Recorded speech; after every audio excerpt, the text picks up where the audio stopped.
Metro వస్తుందని property కొన్నారా? అయితే మీరు బిగ్గెస్ట్ ఇన్వెస్టింగ్ ట్రాప్లో పడిపోయే ఛాన్స్ ఉంది. చాలామంది ఇన్వెస్టర్స్ ఒక కామన్ మిస్టేక్ చేస్తున్నారు.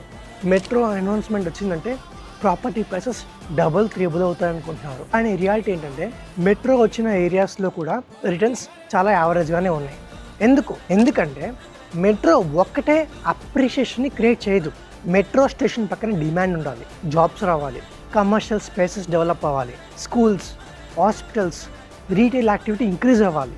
ఎగ్జాంపుల్కి కొన్ని ఏరియాస్లో మెట్రో వచ్చిన తర్వాత కూడా యాక్టివిటీ చాలా స్లోగా ఉంది, కమర్షియల్ యాక్టివిటీ చాలా స్లోగా ఉంది. కానీ మెట్రో ఇన్ఫ్రాస్ట్రక్చర్, ఐటీ ఆఫీసర్స్ అన్నీ కలిసిన ఏరియాలో అప్రిషియేషన్ ఎక్కువగా ఉంటుంది.